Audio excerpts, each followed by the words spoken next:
Hello, welcome back to my channel. ഇന്നത്തെ എൻ്റെ video ഒരു സ്പെഷ്യൽ ഡ്രിങ്കിൻ്റെ റെസിപ്പിയാണ്. ഈ നോമ്പ് കാലത്തൊക്കെ ഉണ്ടാക്കാൻ പറ്റിയ ഒരു അടിപൊളി റെസിപ്പിയാണ് കേട്ടോ അത്. അപ്പോൾ വീഡിയോ കണ്ട് ഇഷ്ടമാവുകയെന്നുണ്ടെങ്കിൽ ട്രൈ ആക്കി നോക്കുക. അപ്പോൾ ഫസ്റ്റിൽ തന്നെ ഒരു പാക്കറ്റ് പാല് തിളപ്പിക്കാൻ വെച്ചിട്ടുണ്ട്. അപ്പോൾ നമുക്ക് എത്ര ഗ്ലാസ്സാണ് വേണ്ടത് വെച്ചാൽ അതിനനുസരിച്ച് എടുത്താൽ മതി. ഞാൻ കുറച്ച് ലൂസായി കിട്ടാൻ വേണ്ടിയിട്ട് ഒരു ഗ്ലാസ് വെള്ളവും ഒഴിച്ചെടുത്തിട്ടുണ്ട്. അപ്പോൾ നിങ്ങൾക്ക് കട്ടിയിലാണ് വേണ്ടത് വെച്ചാൽ വെള്ളം ഒഴിച്ചെടുക്കേണ്ട ആവശ്യമില്ല. ഇനി അതിലേക്ക് ഒരു കപ്പ് പഞ്ചസാര ചേർക്കുകയാണ്. അപ്പോൾ മധുരമൊക്കെ നിങ്ങളുടെ ഇഷ്ടത്തിനനുസരിച്ച് ചേർത്ത് കൊടുത്താൽ മതി. ഇനി ഒരു ബൗൾ എടുത്തിട്ട് അതിലേക്ക് 2 ടീസ്പൂൺ കസ്റ്റാർഡ് പൗഡർ ആഡ് ചെയ്യാണ്. എന്നിട്ടത് മിക്സ് ചെയ്യാൻ ആവശ്യമായിട്ടുള്ള പാൽ ചേർത്ത് ഒന്ന് കട്ടയില്ലാതെ മിക്സ് ചെയ്തെടുക്കുകയാണ് കേട്ടോ.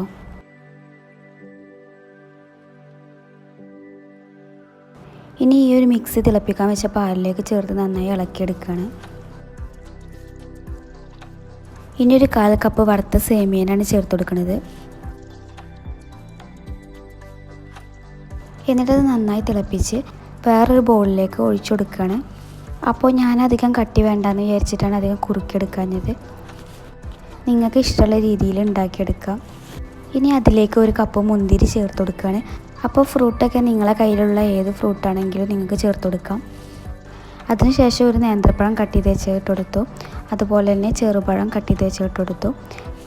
തണ്ണിമത്തനോട് ഇട്ടുകൊടുത്ത് നന്നായി ഇളക്കി കൊടുക്കുകയാണ്. അപ്പോൾ ഇതൊക്കെ നിങ്ങൾക്ക് ആവശ്യത്തിനനുസരിച്ച് ഇട്ട് കൊടുക്കാം. അതുപോലെ നട്ട്സ് ഒക്കെ ഇട്ട് കൊടുക്കാം കേട്ടോ. കുറച്ച് കസ്കസ് വെള്ളത്തിലിട്ട് കുതിർത്തതും കൂടി അതിലേക്ക് ചേർത്ത് കൊടുത്തിട്ടുണ്ട്. അപ്പോൾ ഇത്രേ ഉള്ളൂ കേട്ടോ ഈ ഒരു ഡ്രിങ്കിൻ്റെ റെസിപ്പി. ഇത് ഫ്രിഡ്ജിൽ വെച്ച് തണുപ്പിച്ചിട്ടാണ് കഴിക്കേണ്ടത്. ഈ ചൂടുകാലത്തൊക്കെ ഉണ്ടാക്കി നോക്കാൻ പറ്റിയ റെസിപ്പിയാണ്. അപ്പോൾ നിങ്ങൾ ഈ ചാനൽ ആദ്യമായി കാണുന്നവരാണെങ്കിൽ ഒന്ന് സബ്സ്ക്രൈബ് ചെയ്യുക. അതുപോലെ തന്നെ ബെല്ലൈക്കൺ ഒന്ന് ക്ലിക്ക് ചെയ്യുക. അപ്പോൾ നിങ്ങളുടെ അഭിപ്രായം കമൻറ്റിലൂടെ ഒന്ന് അറിയിക്കുക.